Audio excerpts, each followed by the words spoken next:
It's my little girl's birthday. We want to celebrate it by taking you to the movies, with the family. Well, I have a date with Frank, and I really like him a lot. But I am going to cancel my date with him and go to the movies with you. I mean, you guys are like a family to me. Let's rock. Thanks, Dad. Can I get a whooping? Whoa, No Man presents, live from the nudie bar, the Married with Children podcast.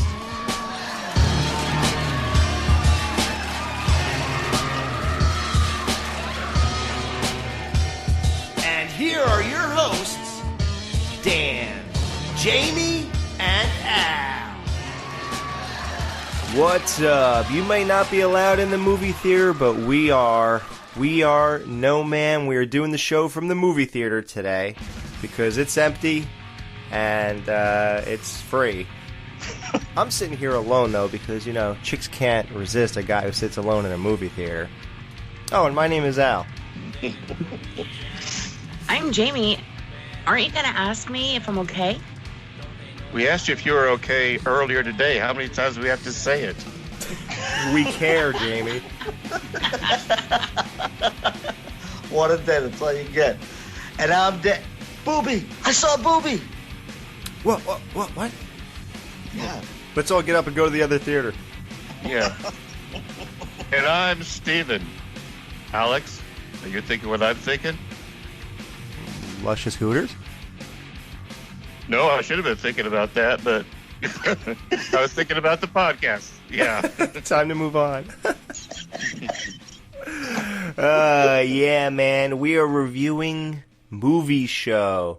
This is a classic among fans. Season 7, Episode 21. Yeah, that's right. Season 7. Another one people love. What do you know? Yeah. Gee.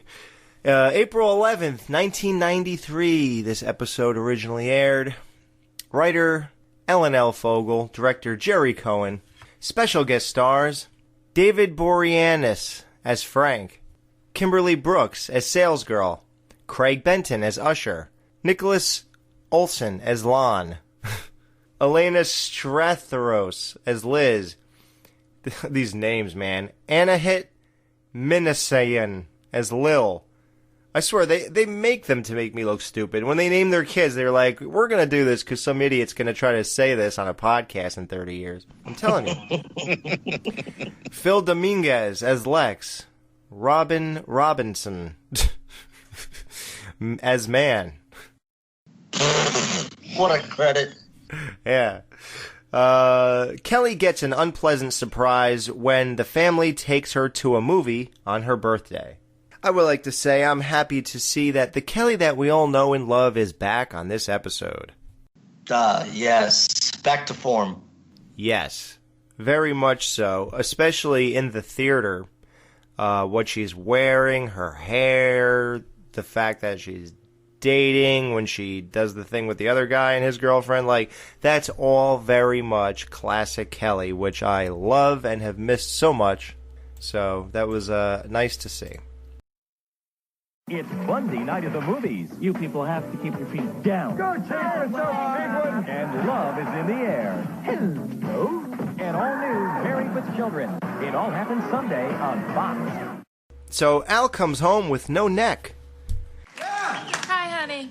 How was work? I didn't quite make it to work this morning, Peg. You may not have noticed since you were too busy sleeping. The city towed my car away again this morning. They keep thinking it's an abandoned car. Yeah. Why, Peg? It's a Dodge, Al. Anytime you see a Dodge, you think it's abandoned. Hey, by the way, where's your neck? Well, that's an amusing little side story, Peg. You see, when I got to the impound lot, I saw my car was in line for the wrecking ball. So I ran over and jumped in and tried to stop it. But I was too late. But I did get a free sunroof. Both for my car and my head. Al went to the impound lot and tried to stop a wrecking ball, and that's how his neck got like that. Okay. Makes sense. Yeah, is that all that happened? But on the bright side, he did get a free sunroof. In both the car and the head. Yeah. Straighten me out, for God's sake, Peg.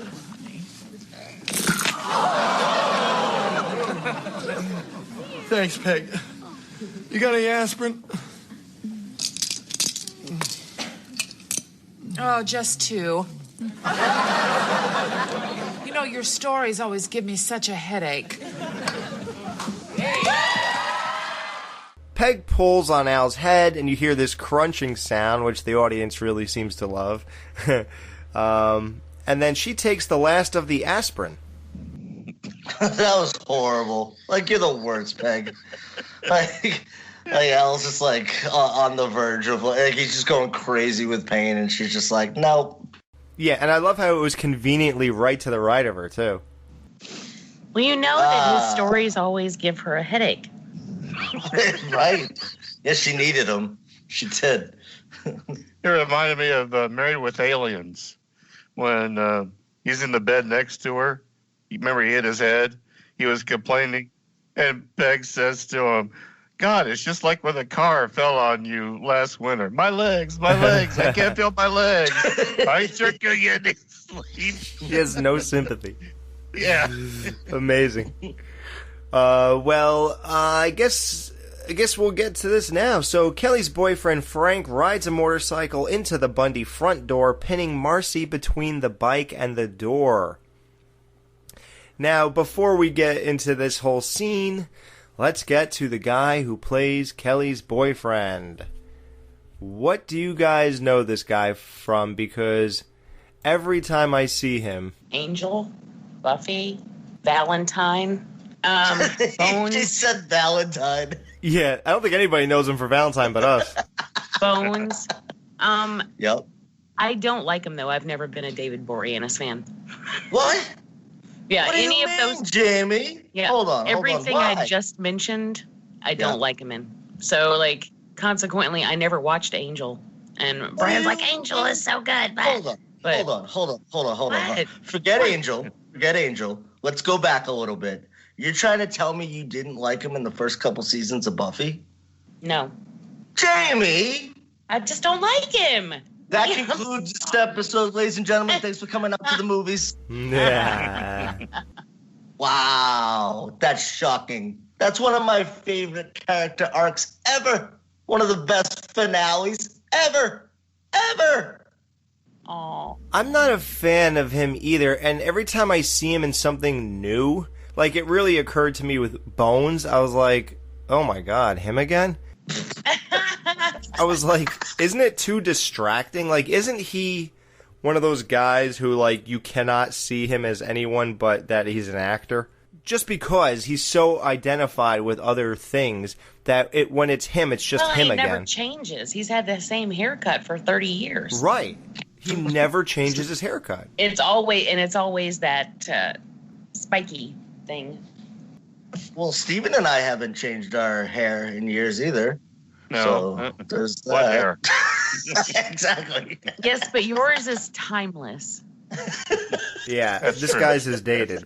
You know, Buffy's in my top 10 television shows of all time, so that'll kind of give you an indication as to, you know, how I feel about this guy. I think he's great. I think, yeah, he's definitely one note, especially when Bones came on, because that show is just basically repetitive procedural type things, and it ran for a long time. I don't know exactly how long, but man, that show ran for a long time. Add Angel and then Buffy on top of that, it's basically all been the same character. Right. Yeah, Well, he doesn't have any range. Yeah, exactly. Except when he lost his soul and he became Angelus.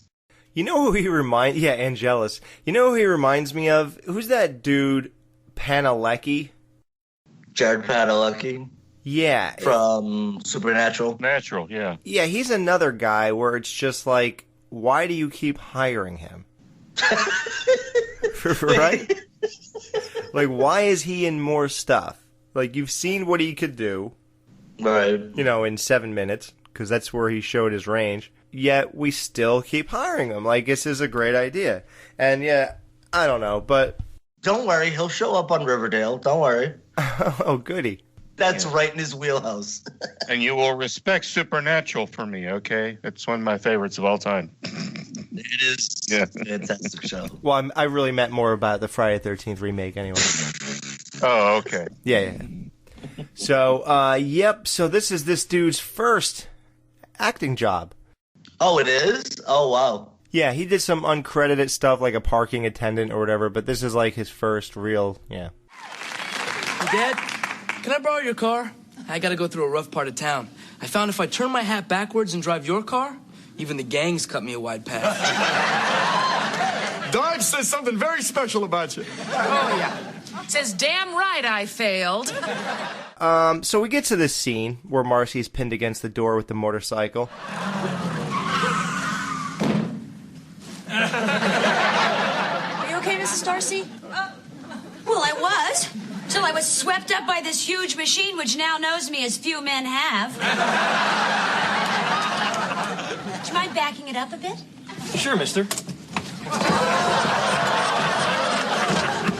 Marcy, I saw what happened. I ran right over. Nice bike. Aren't you going to ask me how I am? I asked you this morning. How many times a day do I have to ask you how you feel? I care, okay? Young man, do you have insurance? Of course not. Insurance? Oh. I suppose having insurance isn't cool anymore? Come on, Jefferson. I drove a moped in college, so I understand the outlaw mentality. But the next time you run over my wife, you better have insurance, Pally. Nice bike. Punk. I just like when Angel called her sir. Yeah. Right. Like, that's just one of those jokes that they keep recycling that clearly never gets old and is, like, funnier every time you hear it. Once you got past all that, or ask me how I was, and that's when he says, I asked you this morning, how else do I show you care? I loved that part. That part just killed for me. Right, that part was great, but then when he acts like he's upset about hitting Marcy and having no insurance, it's like, well, why do you care? What would upset you about the idea that he'd have no insurance after he hit her? There's nothing, right? Yeah. Right. I assumed he was just saying that because of Marcy. I mean, like, because she was like, "Meh, you didn't ask me how I am, but..." Well, he already responded to that, though, by saying, I asked you this morning. I know, but I figure he was just trying to appease her. Backpedal. Yeah. Yeah. Like, he legit didn't know. Like, it was, well, Boreanaz didn't know if it was a guy or a girl. So I would assume that since Jefferson has mistaken her for a man as well, or a young boy, that he wouldn't notice either, maybe till he got closer. Who knows? Well, Jefferson says he drove a moped in college, so he knows the outlaw mentality. Why bring that up when you could talk about the motorcycle you had that you told us all about and Heels on Wheels and the wind whipped through your hair, giving you split ends and knotting it, right? Oh, yeah. Oh, wow. yeah. Forgot about that. Weird that you'd bring up the moped only. So that's strange. That was only a couple episodes ago. You'd think somebody would say something about it, right? Where were you on that one, Jefferson? Yeah, come on. And it's like, come on, Ted, you're reading this script. Wouldn't you go, hey guys, just so you know, like 5 episodes ago, I said I had a motorcycle. Do you think because, he's such a con man and he's so full of it that he he lies a lot and then he forgets his own lies and maybe some of it's true and some of it isn't, Oh, sure. Yeah.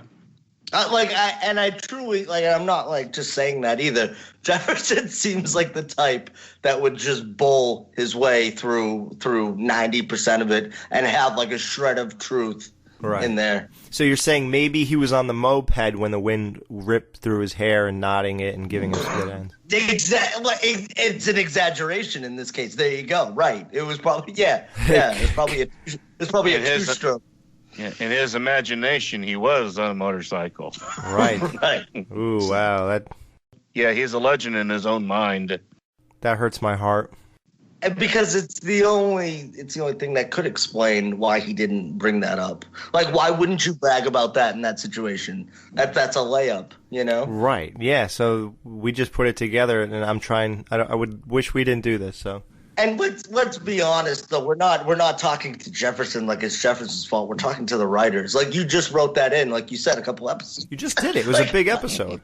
How hard is it? And here's the thing too. And here's the really bewildering part is the fact that they go back and make minute references to things sometimes where we're like, wow, our heads are blown. We're like, that's amazing. Right. But you can't go back 2-3 episodes of your own show that you just wrote. You just did this. So, did you have a good time today? Yeah. I always have fun watching sausages being made. I never knew how many fingers went into them. Listen, I wanted to take you out tomorrow because it's your birthday and all. Ah, and they say that jail hardens a man. So according to episode 3, Kelly's birthday is November 27th. The air date for this was April 11th. April. We're not even near November. So right. They're not even trying to. They don't even care about stuff like that. Exactly. To put it bluntly. Oh, hi, Daddy. Do you remember Frank? I barely remember Bud. Now, your boss called. You're late for work. Oops, I gotta run. Daddy, give Frank a kiss for me, okay? Of course, Pumpkin. Relax, Frank. I don't kiss anyone who doesn't cook for me. Ask the wife. Sir, I hope you don't mind I'm taking your daughter out tomorrow for her birthday. No kidding, it's her birthday? Well, what is she, 12? 30? Who really cares? Look, just take her someplace special. Wait a minute. So he goes and tells Al about this, and I love when Al's like, oh, you're going to take her out for her birthday? Oh, here, hold on a second. And he reaches into his pocket, and then the guy puts his hand out like he's excited that Al's going to throw him a few bucks to take Kelly out for her birthday, and he pulls out a handkerchief and blows his nose in it. Loved it. I gotta do that to somebody who is in a situation where I might give them money, and I go, oh, hold on a second, I'll reach into my pocket, dude. That would be hilarious to me. Just pull out like an old garbage pail kid card. Yeah, hold on a second. You look like this garbage pail kid I said. Yeah, right. That's funny, man. Wow. That attractive young thug has shamed us. We forgot Kelly's birthday again. So? Bundys don't celebrate birthdays. Oh, sure, it causes irreparable emotional scars, but save a few bucks in presents. They don't celebrate birthdays. We're in season 7, and if I recall, the worst episode in history thus far was Seven's birthday. Right, yeah. And then there was Rites of Passage. That too. Yeah, the one you were on. Yeah. So I'm always on the kids' birthdays, I guess. Yeah, right? And then, remember, Her Cups Runneth Over. That was Peg's birthday. Right. Yeah, so. Oh, wow. They do celebrate birthdays. They do, on some level, so yeah. Bud, are you thinking what I'm thinking? Luscious Hooters?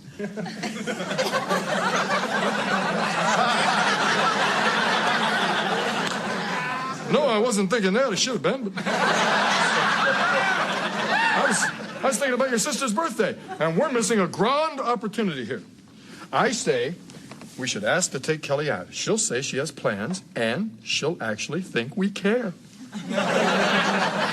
Then we can just forget Kelly's birthday forever. Because if she complains, we'll say, well, we offered to take you out, but you broke our hearts when you turned us down. Bud, are you thinking what I'm thinking? Kelly's a sucker? No, I was thinking of Luscious Hooters. I'd moved on. Kelly, come down here, hurry up.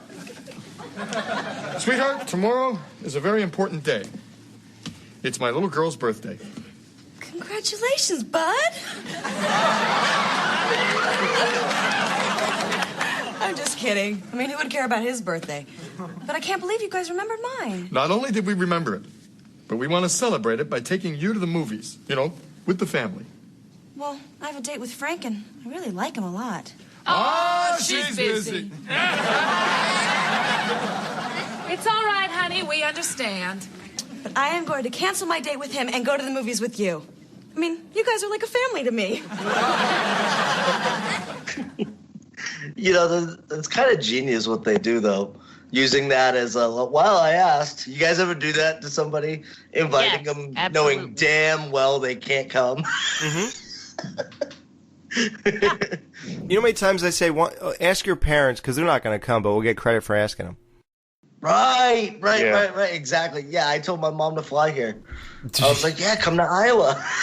I know she ain't leaving Cape Cod. She ain't stepping a foot out of the house. That way, in the future, when you have an argument, you can say, I invited you here like 5 times. You always say no. We made up the guest room for you. Right. The flaw with that is what we just see in the show is when they do accept your invitation. Oh, just shut the lights off. It's 11 o'clock on Halloween, Or be like Jamie and camp out in your living room when a guy's trying to move furniture in your house and you just don't answer the doorbell. That's right. That's right. She's on expert level with that stuff. Don't you dare accept my plans. So the Bundys walk into the movie theater. Back then, in 1993, the average cost of a movie ticket was $4.13. Oh, I'd kill for that. Me too. You guys talked about this a couple of episodes ago, and I worked in a movie theater.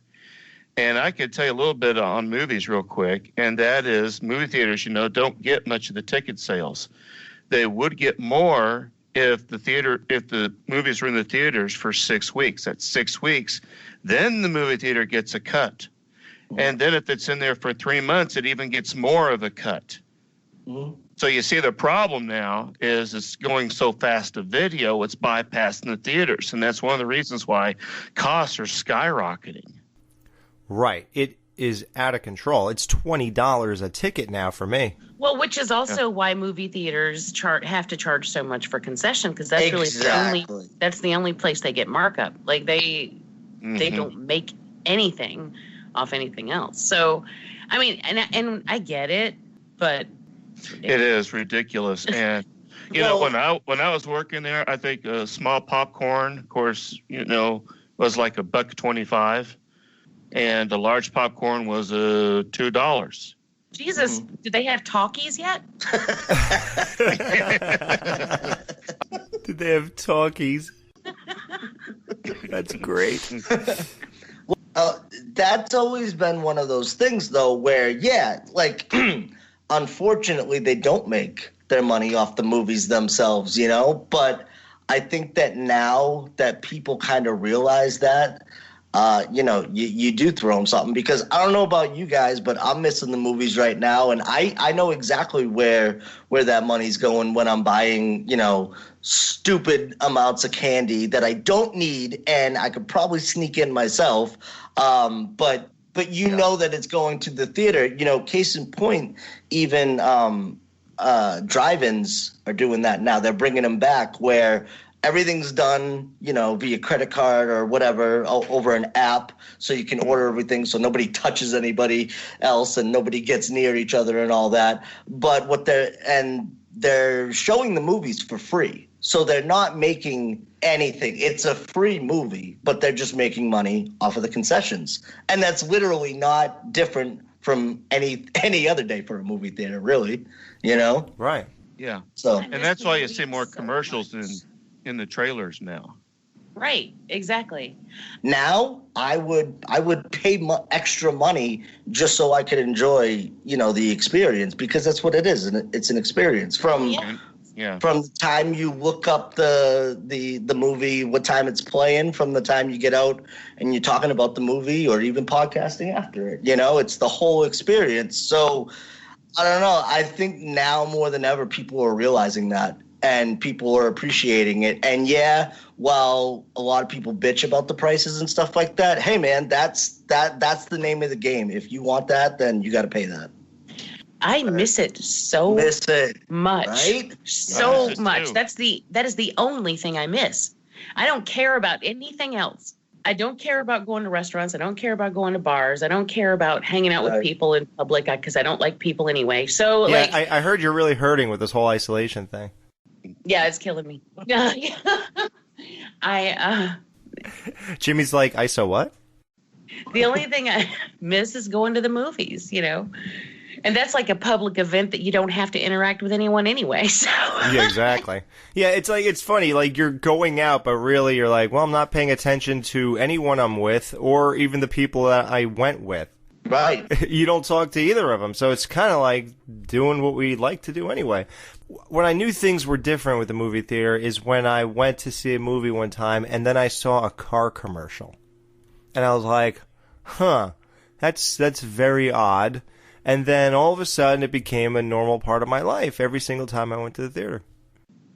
That's a really interesting point that you just made, and it made me think of something. So we have it's like a brew house type of deal, right? So they cook food there, like they go all out, right? They show less commercials, and that makes sense because they're making more money, like we said, off of people eating dinner there and stuff like that. So that makes more sense. Do they serve alcohol up there? You bet your ass they did, Stephen. So AMC, on the other hand, though, they do none of that. You get no alcohol. Now, we know that if if a movie starts at 8:30, we can leave our house at 8:45, and we will still get there for about 5 to 10 minutes of previews. That's how long they are now. It's ridiculous. So yeah, it's weird though how different theaters show different lengths of them. Right. Real quick, just to let you know, if you ever go to a movie again, there's a limit on how many trailers they can have on there. Start counting. Once they get to 7 previews of coming attractions, the previews are over. Oh, I don't think they ever go past 7, right?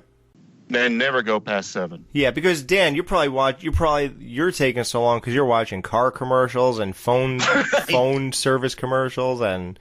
Yeah, we don't go anymore for that. We skip it all. We just get there late. It's worth it. Now you can reserve your seats. You don't have to go on time anymore.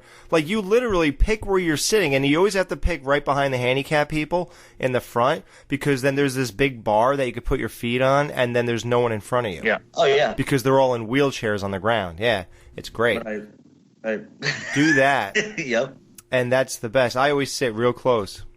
We have it like right in the front, so it's right near the door. First of all, so you can get out to the bathroom, if we're drinking pitchers of beer, or we'll go way in the back, But the last movie that I saw, though, and again, it was at an AMC, so we showed up like 20 minutes late, and we were still sitting there for a while. But we were the only people in there, and that was the day before all theaters shut down. Wow.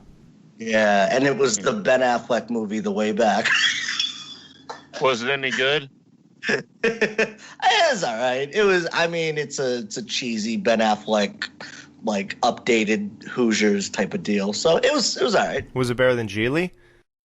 Anything's better than Geely. I don't know, man. I have a certain soft spot for that movie, or should I say a hard spot? I was gonna say that ain't soft. And that's why they serve alcohol in theaters now. They'll convince you the movie's better than what it is. Ah. Now, if you want to see a half hour of Ben Affleck sitting in the shower contemplating his life over shower beers, it's the movie for you.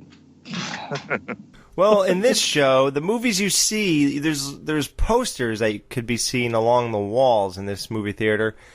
You see El Mariachi, Groundhog Day, Last Action Hero with Arnie.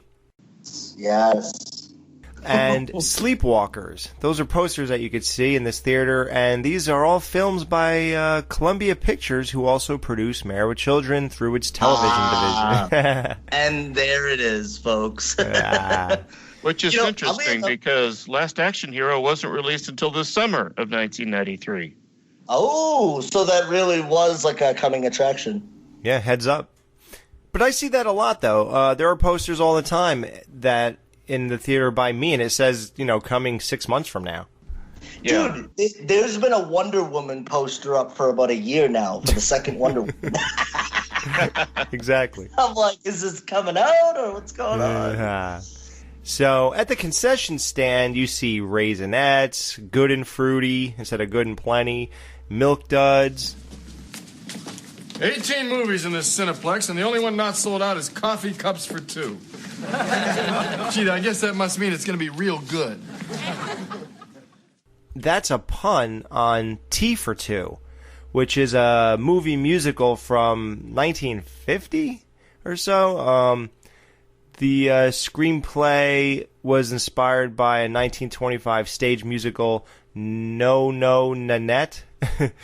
And the plot was completely changed from the original book. If a movie is sold out real quick, that means 95% of the seats have been sold. It's not, that's considered a sellout. Yeah, so you could always have people sneak in. Right. Peg's obsession for junk food, particularly bonbons, comes into play here. She goes to the concession stand.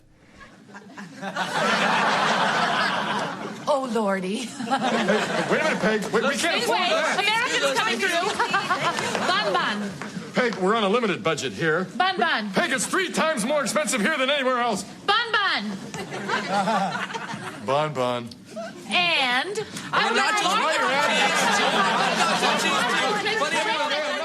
There is a goof here because what happens exactly, Jamie? She starts putting the food down before they even say anything.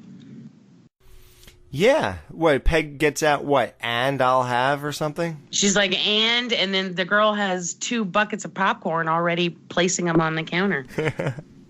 That'll be $100.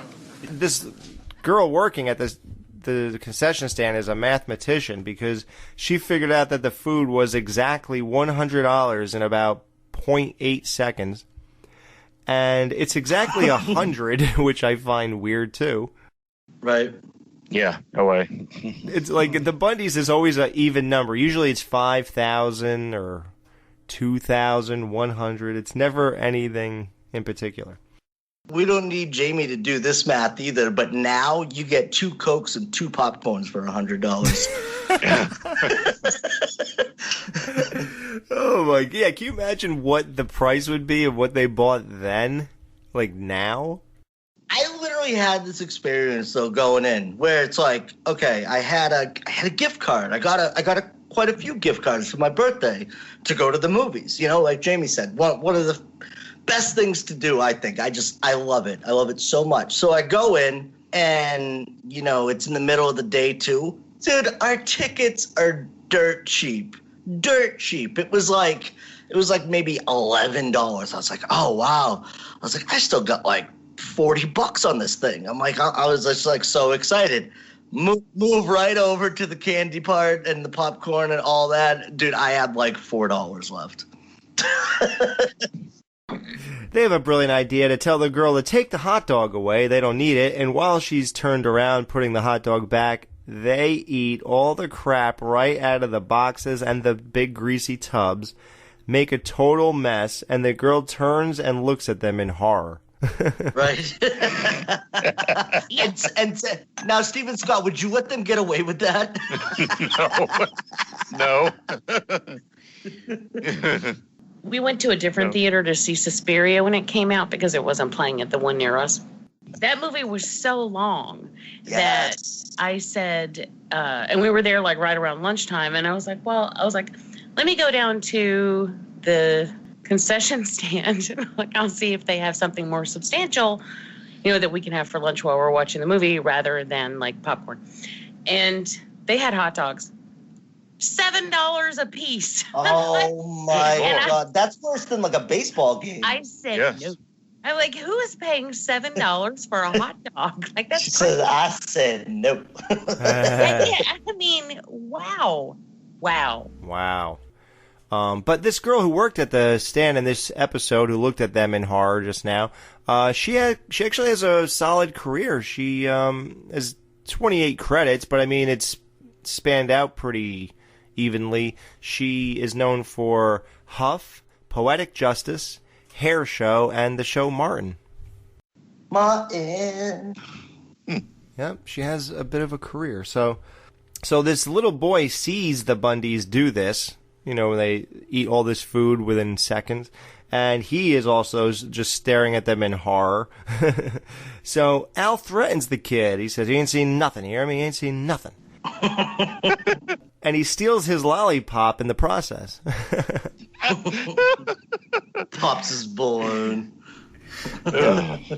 So Kelly is so happy to be out with her family. She really genuinely is happy about it. Thank you, family. This is the bestest birthday I ever had. She turns and sees Frank in the back corner of the movie theater with another babe. Has this ever happened to you guys? Have you guys ever seen like an ex or somebody that you dated out with somebody else? Oh, yeah. Yeah. I saw an ex in the movie theater in 1998 walking in with another guy while I was walking out with another girl, and we just broke up like a month or two ago. And yes, this is awesome. Okay, yeah. Then what happened? I did the mature thing though. I was like, and I was only 18 years old, but I was like, "What's going on?" She's like, "Hi." And I was like, "All right," you know, like just a normal hi and bye, but. Well, then as we were walking, we went past, like, we were 20 feet. We both turned and looked at each other, you know, from the distance. Oh, man. And then the 90210 music played in the background. Yeah. It was like Dylan, Kelly, Brandon, you know, Valerie, you know, the whole thing going on. Who knows? Yeah, it was interesting. But yeah, I felt so bad for Kelly in this moment. What really is heartbreaking about this little moment here is that Kelly was so happy to be with her family, and it was nice to see them, well, not that she knows, but follow through with, you know, taking her, even though they were kind of not going to, and they're like, yeah, let's all do this, and, you know, we're not going to tell Kelly forget it, now that she said yes, and they all did, and she was so happy to be with them, and that's like a nice thing that we always like to see when they all dig each other, you know, and you go from that nice moment right to her heartbreak, spotting her boyfriend in the back corner with another chick. So that was kind of like a pretty involved moment for a show like this. So, but of course it only works if you're invested, which we all are, into Kelly. I can't believe he's here. I am so upset. Well, honey, it's kind of a family thing. We couldn't leave Daddy home. No, Mom. Look, it's Frank. God, just because I broke a date with him, he's out with another girl. And he has that talking about his uncle's sausage look on his face. Now, don't worry, honey. You're going to have a great time. You're with your family.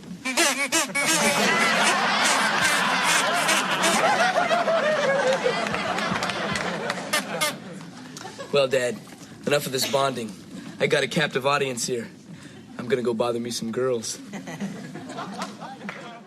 So, Bud's gonna try his luck with the ladies who are sitting alone in the movie theater. Because, you know, that can't go He's wrong. gonna try his bad luck. Exactly. So he walks up to one chick who's really hot, a blonde with like this green shirt. Her body was rocking, you know. She was looking good. He sits next to her and says, I'm your new boyfriend. And she says, I'm your new ex-girlfriend. And punches him, and now I love this.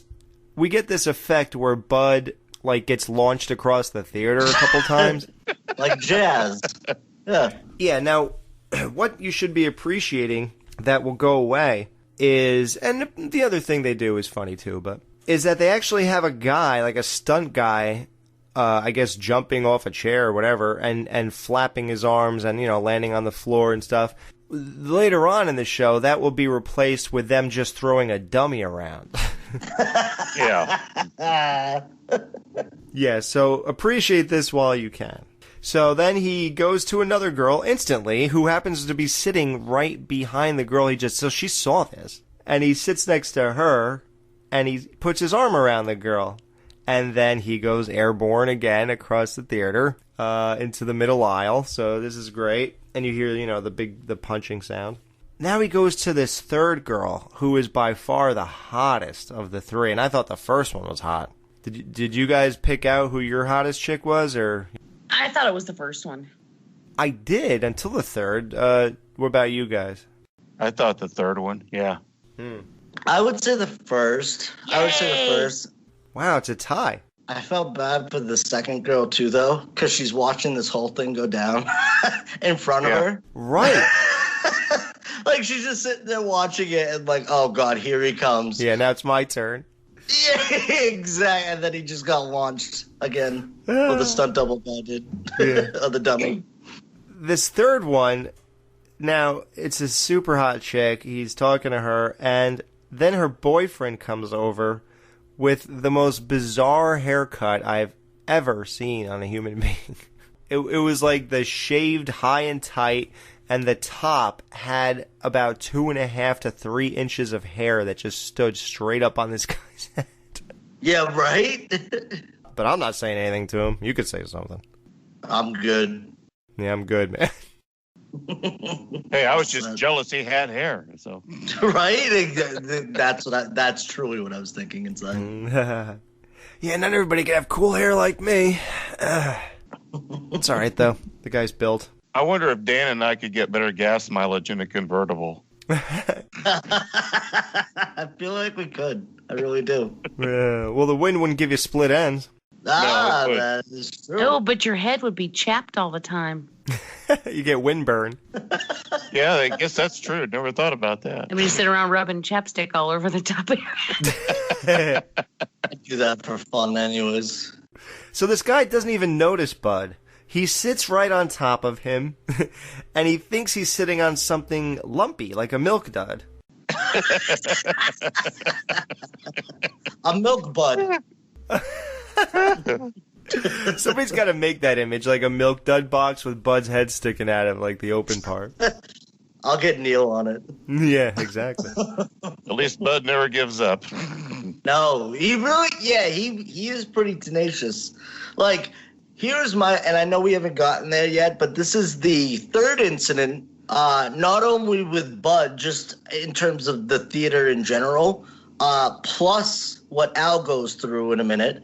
Between all of that, how does David Boreanaz not see Kelly with all this commotion going on down there? Yeah, Don't right? you think that their eyes would be redirected towards that general area at some point? Oh, dude, I have a whole thing about that. Like, how no one has a reaction to what Al bludgeons a guy right in the movie theater. Yeah. Like, what the hell are we watching here? And Right, takes right. his popcorn. Right? Exactly. Well, they're probably afraid because he beat up that one guy. So, like, I ain't saying nothing. Right? Yeah. Right? Just keep it moving. Yep. So the guy gets up and reaches behind his back to grab Bud/Milk Dud and throws him airborne across the theater. Just great. Again, you would think Angel would notice that. You would think, because he was sitting in his section now, down in front. Now, right, exactly. Bud gives up and goes back to playing the box that the snacks came in with Al. What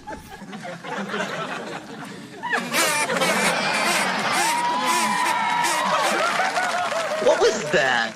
What has anybody ever done that? I missed that. Yeah.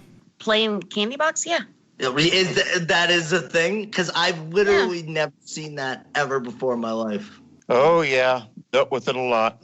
Yeah, you can get it to make that noise. Yep, definitely. And, you do it, and then it's like, it loses its luster in about, 90 seconds, if that. And you're like, okay, let's stop. Right.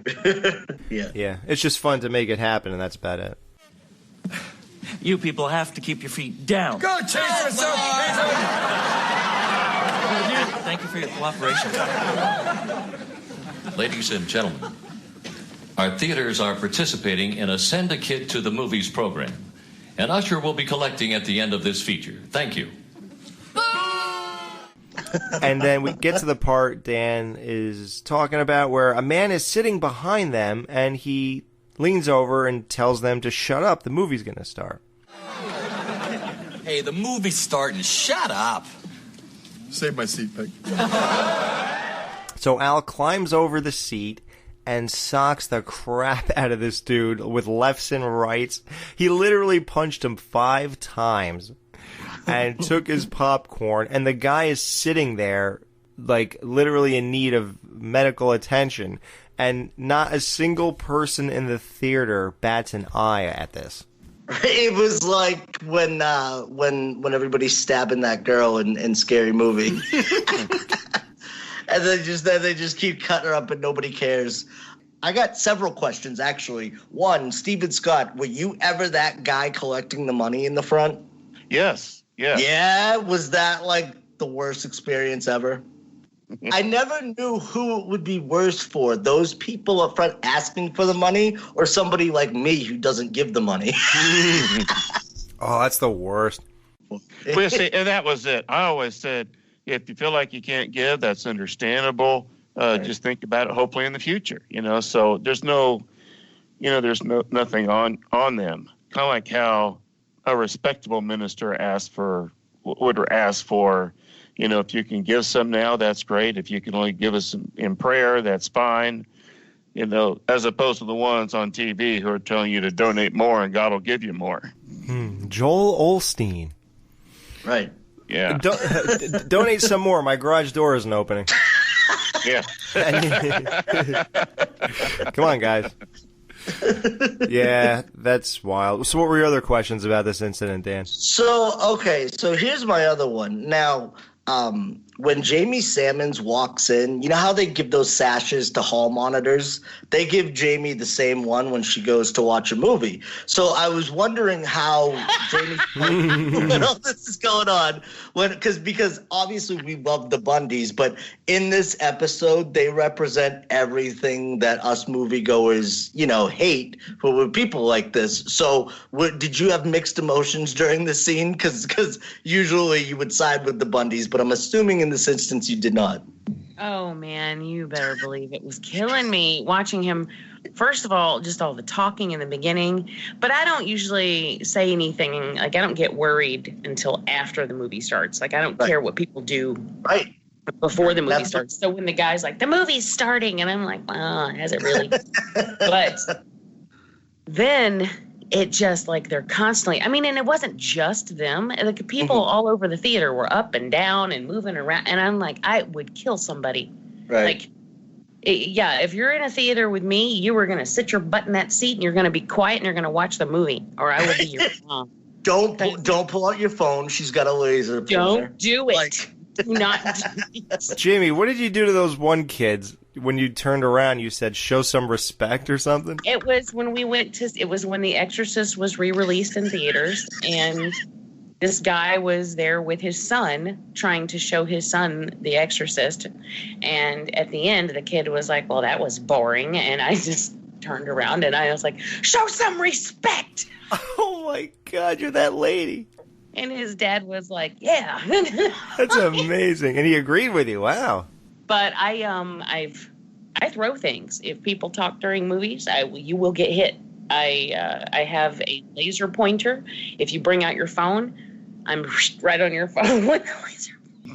When I went to go see Scott Pilgrim, there were these 2 guys behind us, and they were just laughing and giggling through the whole thing, and they were so high. But anyway, so I turned around a few minutes in, and I was like, are you high? And they're like, no, ma'am. And I said, well, then you should have the presence of mind to shut the fuck. Wow. And they were like, okay. And then they didn't say a word for the rest of the time. You should have the presence of mind. Wow. That's great. And they did. Yeah, they checked themselves after that. Oh, in case you're wondering, yes, I did break up a fight in a movie theater one time. Oh. Ooh, did you get socked in the process?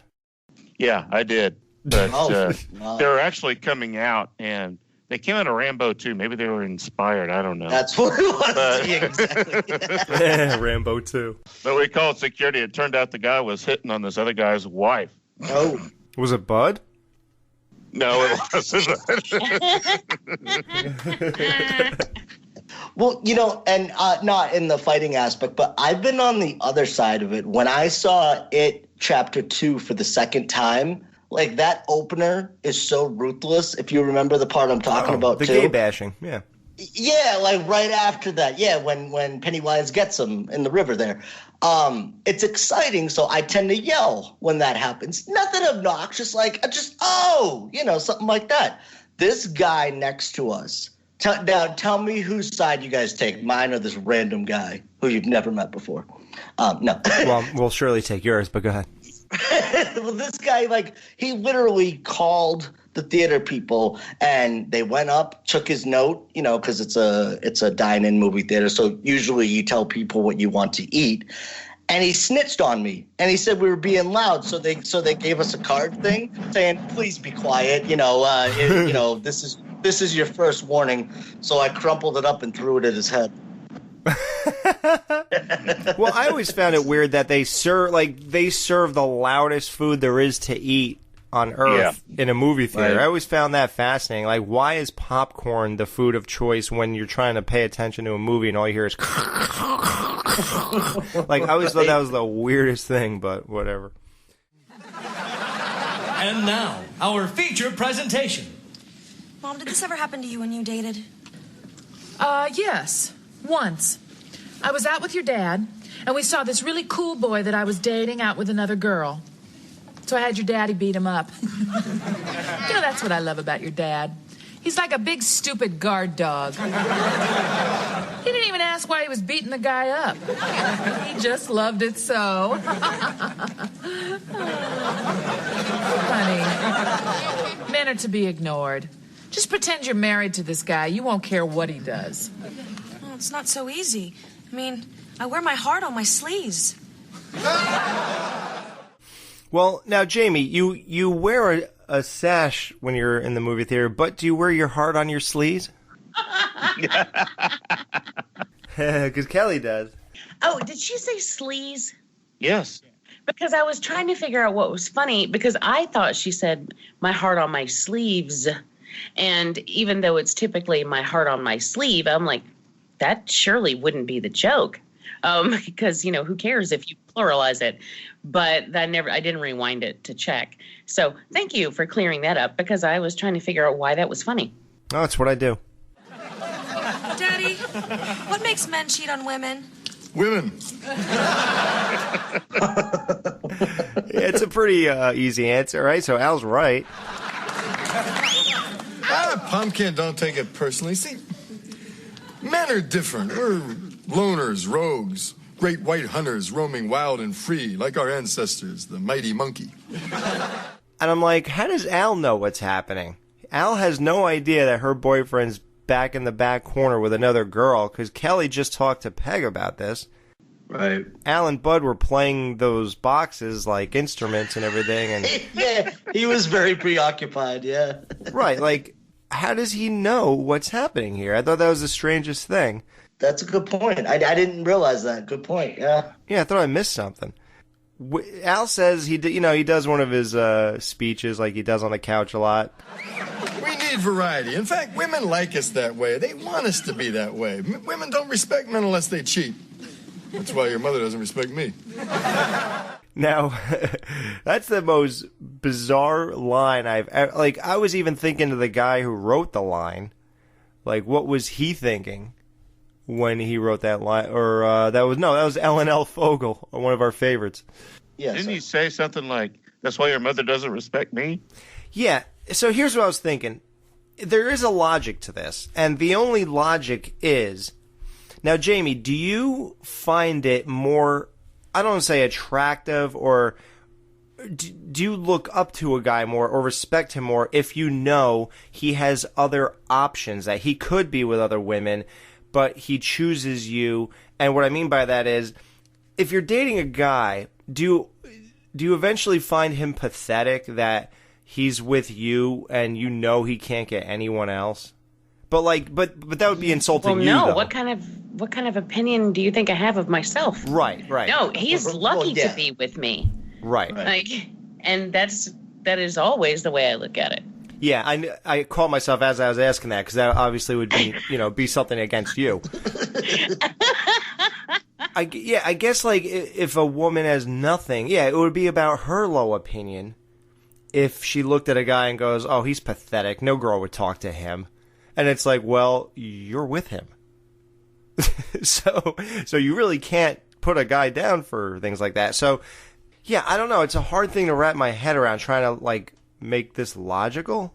It's also, though, not just having options, though. They're talking about cheating, right? So there's a big difference of wanting something, because a lot of couples, talk about that kind of stuff. Like, oh, does that chick have a nice ass or whatever? You know what I mean? Like stuff like that. But when you get into cheating type of stuff, what I equated that line to was the whole thing where, some people just like being treated like crap, like they are attracted to that. So, these scumbags that are fresh out of jail and got nothing going on for them, and, asking people to bum smokes outside and stuff like that, like those type of people. I don't know. There's a breed of people in this world, and it's a large number, I would say, too, that are attracted to those type of things, and it's weird. They're like the endless martyrs. Right, exactly. Yeah, and it's like I can see at maybe being younger when a girl was with another guy or something. It's like, oh wow, but as I get older and I realize what reality truly is, no, none of that factors in. And if you're a scumbag, like what? It's for me, it's easy to do something like that. If you want to cheat this day and age, guess what? It's one swipe away. It's literally get on your phone and you can do it. And so there's always going to be that option, probably now more than ever. Absolutely. I hear that a lot. Absolutely. So Kelly's never been cheated on before, so that's a good thing. But how many times has she gone out with another girl's boyfriend? Yeah, Kelly has no sympathy for the girl in her current position. Yeah. Mm-hmm. Because she has, dated plenty of girls' boyfriends. Even in that slumber party that you heard how incestuous that was.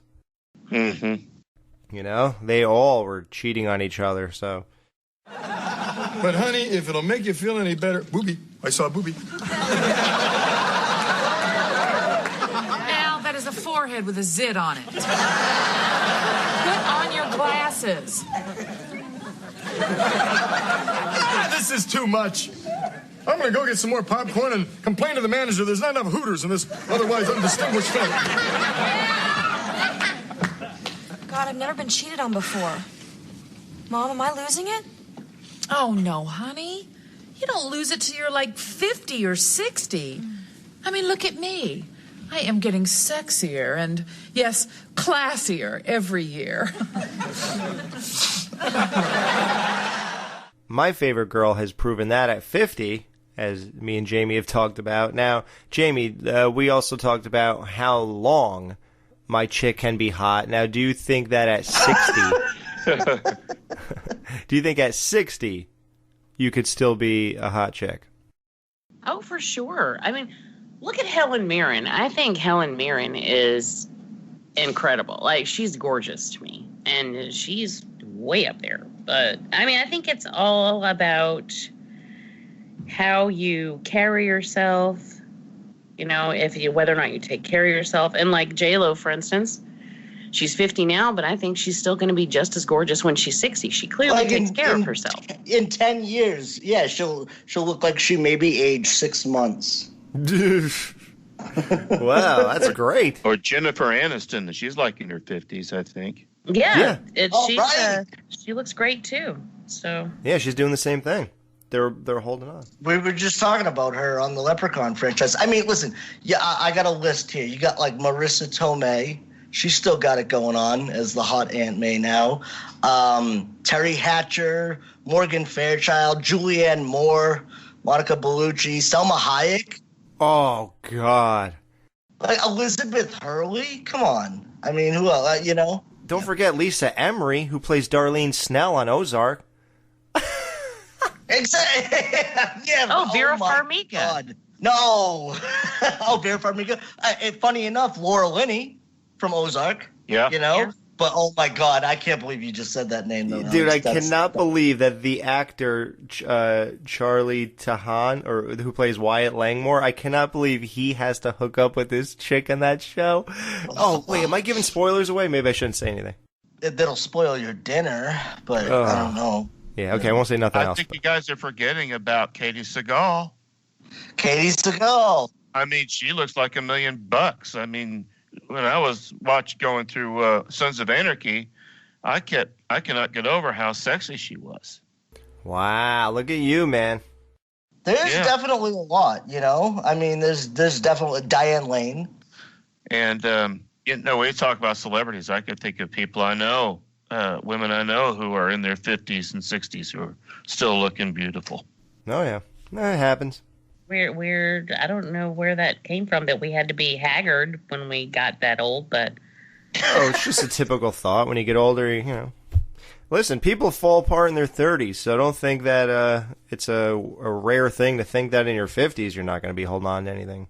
Well, I think the point was made, though, how well you take care of yourself over the years as well. And I've seen people in their 30s that look like they're in their 50s just because the amount of crap that they've put in their bodies, and you can tell they had some rough years for sure. Or a lot of time in the sun. That will. Right. That will do it. No, you're not kidding. You're not kidding. Yep. Yeah. I can't be losing it. I gotta see something. Well, Kelly walks up to a couple and sits down and says, "Would you leave her for me?" Excuse me. Would you leave her for me? You bet. Thanks. Well, that helped a little bit. Thanks, and gets up and leaves him. So the dude is now left there with nothing. That's what he gets. Yeah, that is insane. Like, I wonder, he's not really even feeling this relationship, and how many times that would even, it's such a crazy scenario to see, but I could totally believe that happening. Mm-hmm. Bud looks up dresses by faking that he's dropping his box of Raisinets, and then, a little bit of trivia, the guy who steps on Bud's hand here is Norris. Oh, wow. The dude who always plays Norris, he can be seen sitting behind Alan Budd throughout the entire episode. Wow. Now, so the guy that Al beat up there, you can see him in the back when they walk out too. He's laying down still. Like, they really committed to that. Like, they didn't move him at all. Yeah, there was definitely that guy stayed there for the duration. They could have put a dummy there, we wouldn't have known, You could, instead of having the poor actor lay there like that. That's what I mean. That's what I'm saying. Yeah. Yep. So Al, after complaining about the lack of Hooters in his movie, walks into the wrong theater. Not to change the subject from men, but where's your father? Hey, kids! The hell are you? So he walks over and sits next to a chick who has hair like Peg. Well, I complained to the stupid manager about the lack of Hooters in this film. Peg, you're looking good in this dim light. Remember what we used to do at the movies? Honk, honk! And then honks her Hooters in the theater. Oh, okay. Yeah. That is insane.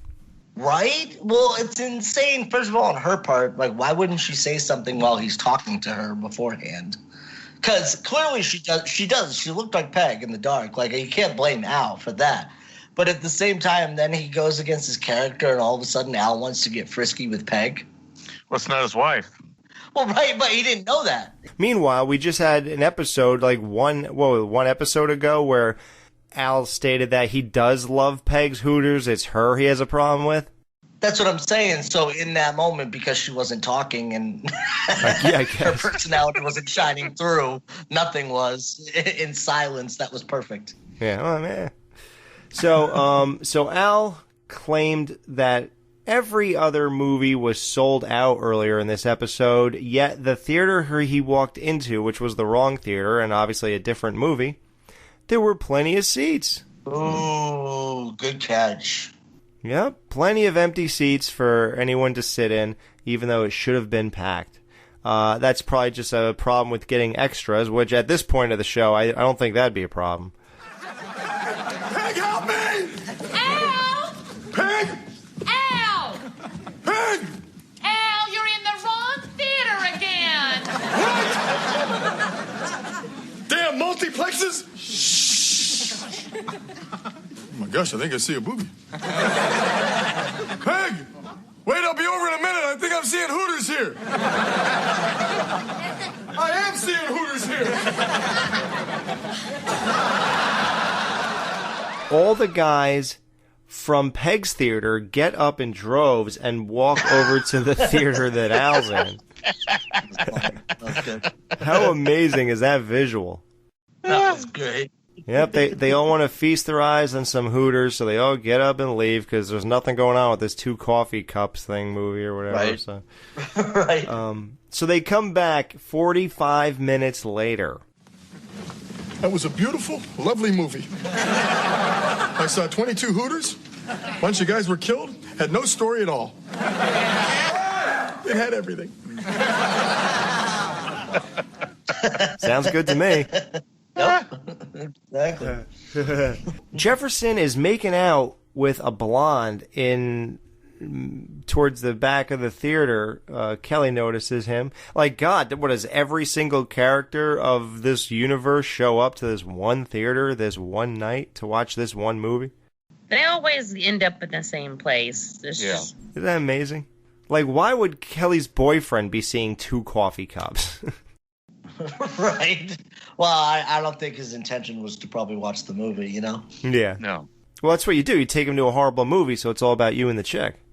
Right. Well, there's always that thing where they say, bring a girl to a horror movie, she'll be scared or whatever. And it never seemed to work out that way where they cuddle up to you. It's always just like they get freaked out. And they're like, why do you like this stuff? Right, yeah.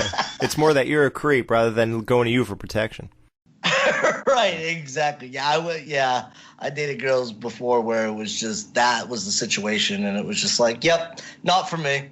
Yeah. I was going to say that helps you weed them out then. That's it. No, that's exactly what it was. Until I met Lacey Lou, and I'm like, oh, wow, now she's dragging me to all these movies that I would have never seen. Now he's getting freaked out. He's like, well, you like this? Yeah, that's it. Yeah, this is hardcore. What's it called? Serbian what? What's that? Yeah. Well, Jefferson's making out with his blonde in the theater. Kelly goes to confront him. Oh, my God. It's Mr. Darcy. What, is everybody cheating on everybody? You know, I have got half a mind to give him half of my mind. You, neighbor boy. How dare you cheat on your miserable, flat-chested, aged, skinny little wife with this obvious slattern? I mean, look at her. That hair, that slutty dress. Well, the dress is okay. Go away, you idiot! Oh, I see. You guys are role-playing. She said all this stuff right in front of Marcy, unknowingly, because they're actually role-playing, and it's Marcy under the blonde wig and the black dress.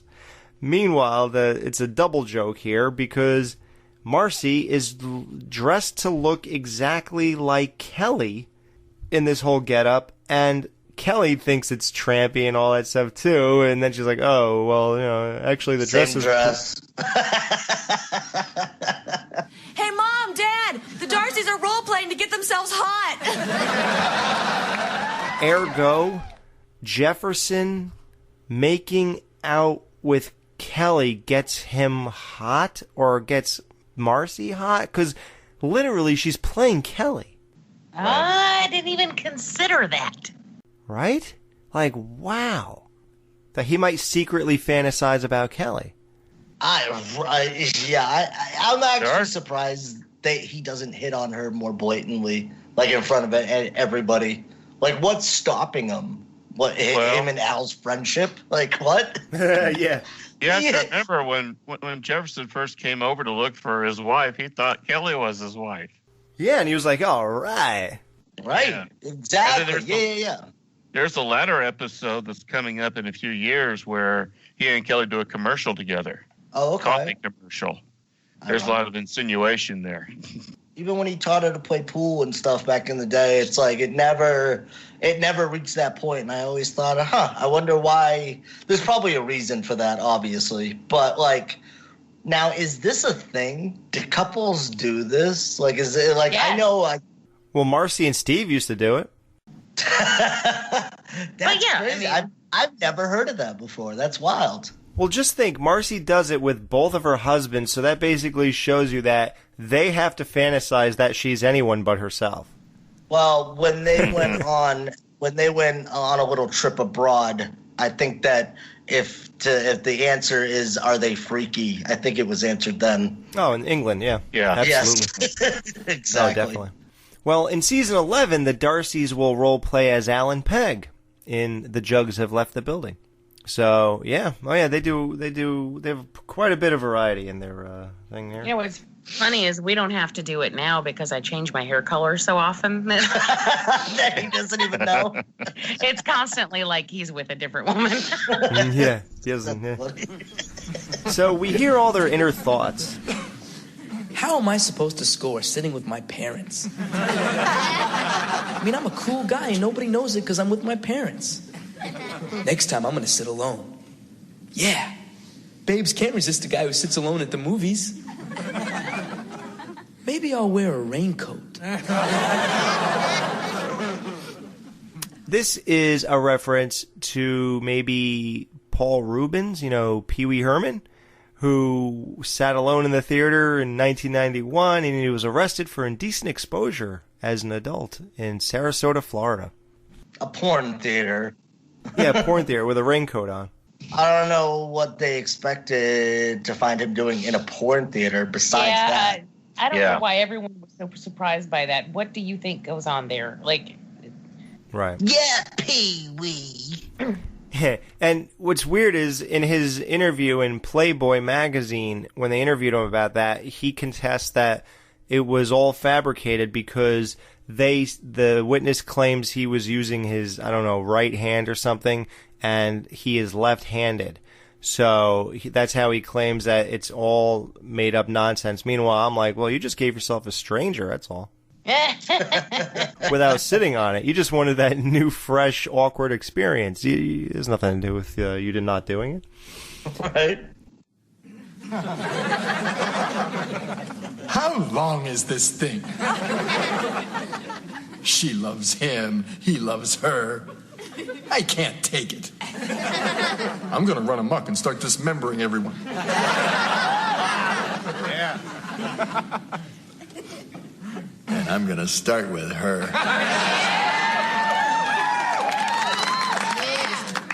Gee, this film has really touched Al. I see a tear in his eye. I think I actually may get some tonight. Thank you, Cosmo. You really do know men. Cosmopolitan recommended that women take their men to go see, T for Two. They recommended that, and that'll turn your man on to go get some. Meanwhile, there's no Hooters in this movie, no sexual content that we could get out of any of the dialogue here. So, I like the way my hair tastes tonight. I love that. Just out of nowhere. No context. Just here's a dumb Kelly line. Loved it. Yeah. So Kelly decides to confront her boyfriend out in the back corner of the theater. She walks over to him. I can't take this anymore. It's like Chinese waiter torture.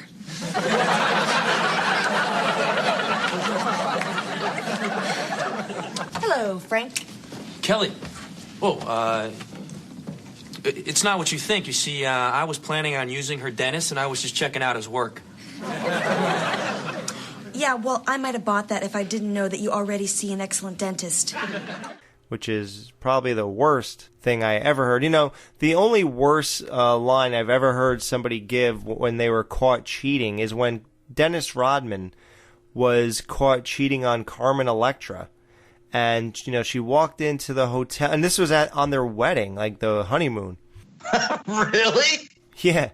Carmen Electra walked into the hotel room, and he was in bed with another woman. Wow. And then she says, "What is this?" And he said, "Oh, baby, she fell out of the ceiling." I swear to God. Is that what? He said she fell out of the ceiling. That's why she was in the bed with him. And did Carmen Electra believe that? No, they were divorced shortly after. They got an annulment.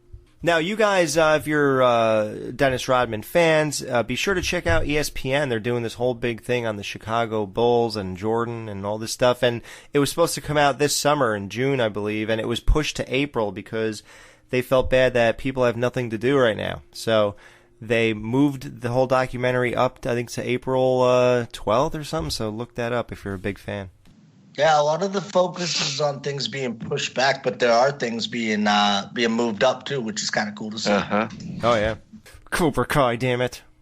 Oh, dude, don't even get me started on that. We don't even have a date. I know. We're like Bud. We don't even have a date. Right. Exactly. That's what's messed up. It's already filmed, and the same with the new Halloween movie. And I hope that someone's working on this stuff at home on their computer, man. See, and that's what I'm saying. Yeah, if you're, unless the only other thing is if they have reshoots. If not, then they should be able to edit from home, like you said. Yeah.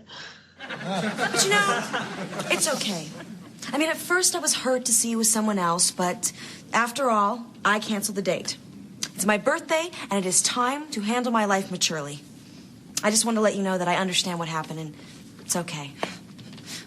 Now, Dan and Jamie are a little less familiar with this episode, so when Kelly said all that, and she walked away saying, you know, she's going to be a mature adult and all that kind of stuff, did you two believe her at that moment, that she was really okay with this, and that was the end? No. Nope. No, because I actually knew that Al beat him up, so. Oh, you did know that? Oh, okay. Good. Daddy beat him up? Of course, Bob.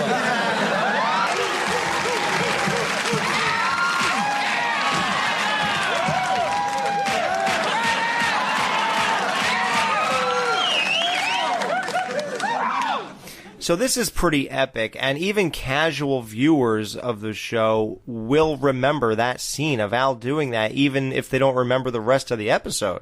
That's exactly what happened to Jamie. So Al goes over, just beats the crap out of this guy, and it's amazing to see him. He's just continuously pummeling him. His girl got up and ran away. And then after Al's done, he walks back over, like, and by the way, again, no reaction from it. No one's horrified by this. That a 40-something-year-old man is beating up a 20-year-old boy. Right.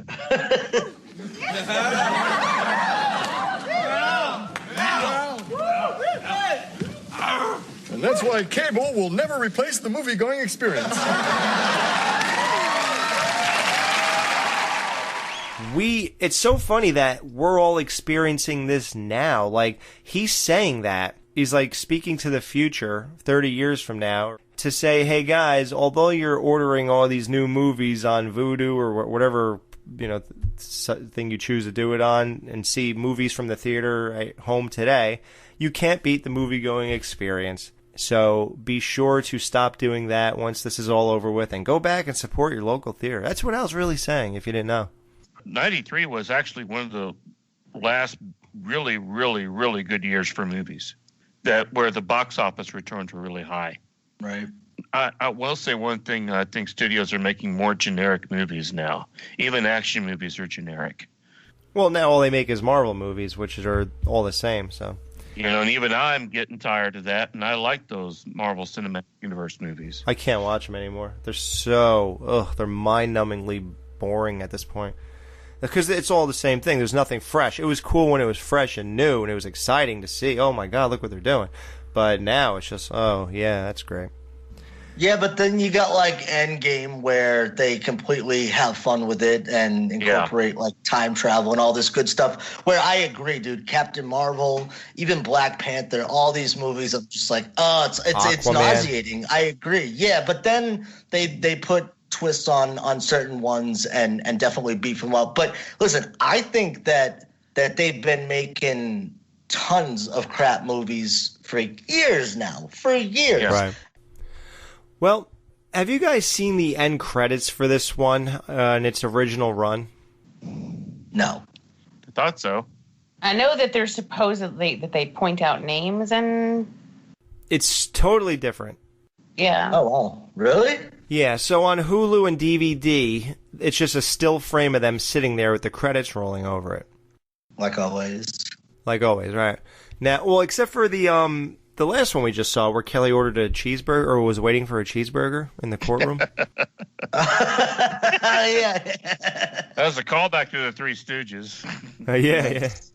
So, in the original run, they are sitting in the theater and they're commenting as the credits roll. So, well, they're commenting on the credits, actually. Oh, that's great. Really? That's cool. Nice. Kelly's like, oh, Richard and Prada, he's supposed to be great. And then Al says, Sam W. Orender, associate director, sounds like a cartoon lizard. And then Peg says, hey, Richard Draney, who's a stage manager, he's legendary. And then Bud says, Kitty Rourke, she's a production associate, and Thomas W. Markle, who is the director of photography, Meghan Markle's dad, I guess. I heard they're secretly married. And then Al says, hey, look at that thing go. Mike Seaman, property, who's the property master? My man. Whoa, here comes the Columbia logo. And then they all go, boo. I do not remember that. And I have it on DVD. I'm going to have to watch it on that one again. I watched it on Hulu. Oh, no, it's not on DVD. It was only in the run, the original run, I guess, yeah. Oh, man. Oh, okay. Now, I remember that, though. Wow. I do remember that in my original run. It's just great to read that back, because, yeah, you haven't seen that in 27 years. Getting a little meta. Well, when they show it on syndication, do they still do that part? That I do not know. Maybe. I don't think so. Yeah, because they have to cut them up for syndication anyway. I guarantee, though, if it was still played back like that, somebody would have grabbed it and put it on YouTube by this point. You know? I love how you said that, though, because it reminds me of the Treehouse of Horror that the Simpsons do when they change the names. It's not like them calling it out, but do you know what I mean? It's like it's having fun with those credits. That's always one of my favorite parts where I'll have to go back sometimes and even make sure I read them all because they're hilarious. It just adds to it, yeah. And then there was a Homer Simpson, I think it was when he coached Bart's football team and he cut everybody. And the credits are running, and Homer decides to cut all these people in the credits. Oh, yeah, nice. That's great. Nice. All right. Let's rate this bad boy. You know, we're in the theater still. No one else is allowed in here, but we snuck in to do this show because we are committed, just like when we were on that pirate ship for Peggy and the Pirates. We are going all out, man, this season. We know. We just really want to bring the show to life.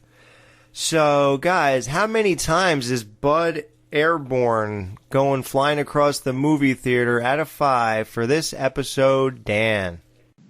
All right, so initially I rated this episode really high, but the more you pointed certain things out, I can't rate it that high. No, I'm just kidding. This episode is hands down a 5.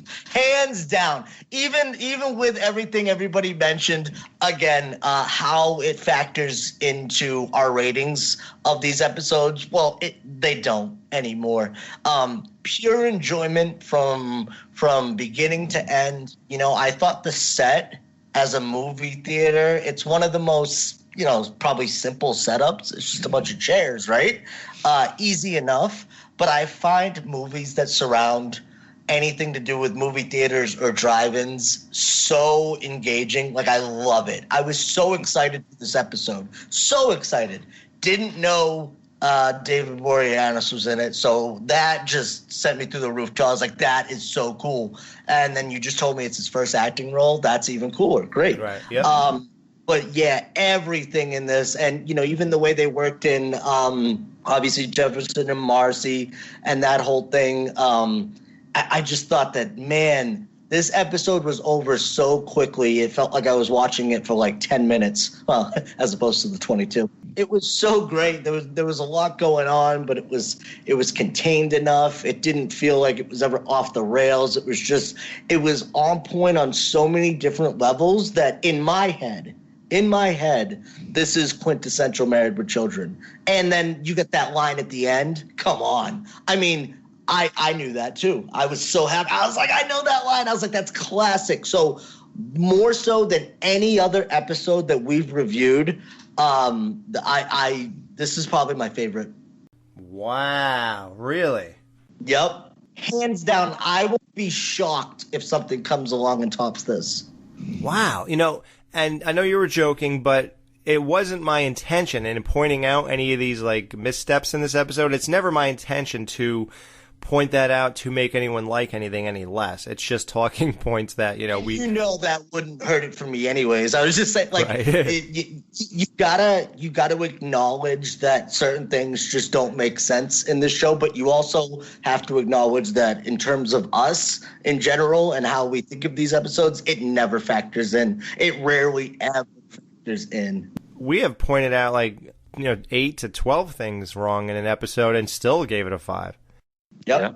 I gotta say though, yeah, hands down my favorite episode of this entire series so far. Wow, that's awesome. So Dan's holy grail so far of Married with Children is the movie show. Wow. And that makes sense with you though. It really does. I don't think that's hard to believe at all. I just feel like the ambiance too of it, it's just it's a very simple setup, and I feel like if executed properly, you can have a lot of fun in a movie theater, play with a lot of tropes, and you know what? They did. They hit every one and then some. They went beyond where I thought it was going to go, and like I said, while still being contained, and just excellent episode. No, it makes sense for you. Definitely. So, how many times is Bud getting launched across the theater out of 5 for this episode for you, Jamie? I'm not as enthusiastic as Dan is about this episode, but it is also a 5. I do love it. I enjoyed every second of it. It did go by super fast. And, of course, you know how I am with Al and Kelly, and anytime... Oh, yeah. Anytime he does anything like that, it makes me smile. So 5 out of 5. There's that. Yeah, I love this. Yeah. Nice. All right. How many times is Bud getting launched across the theater out of 5 for you, Steven? He's going to get launched 5 times for me. Yes. Because I love this one. I thought it was hilarious. I think it's my favorite of this season. We're going to have to get through the rest of the season before I make my final decision. Don't worry, it won't be one with 7. We know. But I loved it. I thought the jokes were hilarious. Yep. Nice. It's a Hall of Famer, guys. Wow. And this happens rarely, but it's happened before where we had a guest on, and still that did not interrupt the straight 5 out of 5 rating for everyone who's hosting the episode. So, yeah, I give Bud 5 launches across the theater for this. It's great. The whole premise, it's interesting to see this guy in his first role. I love Kelly-centric episodes. I think she always carries episodes so well. They never falter. It's nice to see her again in her carrying an episode so shortly after she just did it with, Heels on Wheels. I love the theater setting. I love the lighting they chose. I love the joke that they did at the concession stand, and even with the kid. Loved the whole premise that they got suckered into doing this just because she said yes, which they didn't expect. That's funny in itself. The fact that they still did it is good. Al walking into another theater and everyone leaving to go check out Hooters is amazing. That's my favorite part. Bud getting punched back. Look at the whole thing reverberating. Bud getting launched across theater is amazing. Al beating multiple people up in the theater. The ending, you cannot forget when Al says that he'll never beat the movie-going experience. I mean, it's just great. And the way they implemented, how do we put Marcy and Jefferson in this? That's how you do it. Yep. And like you said, I think it's quintessential Married with Children, and like you said earlier, surprisingly more relevant than ever. Like, that line hit me, and that never happens with a show like this. No. Like, it really got me. I'm like, oh man, like you start to appreciate stuff like that you wouldn't normally, because you just have it easily accessible all the time. But man, yeah, when he said that line, I'm like, wow, that episode just meant something to me. Yep. Yeah, very profound, and he had obviously unknowingly that it would land right around now. Right. So, guys, tune in next week as we review Till Death Do Us Part. When Peg complains about Al's lovemaking to the girls at the beauty parlor, he becomes the laughing stock of the town. Thank you so much for joining us, Stephen. Yeah. Oh, dude. you're welcome. Yeah. I'm going to have to run here. I need to get over to a Zoom meeting. Are you going to meet Steve at the zoo with his Kiss a Reptile shirt? Go see Bosco? Wow. Yeah, that's it. And we're going to save Bosco and release No, leave Bosco into Grand Lake. alone.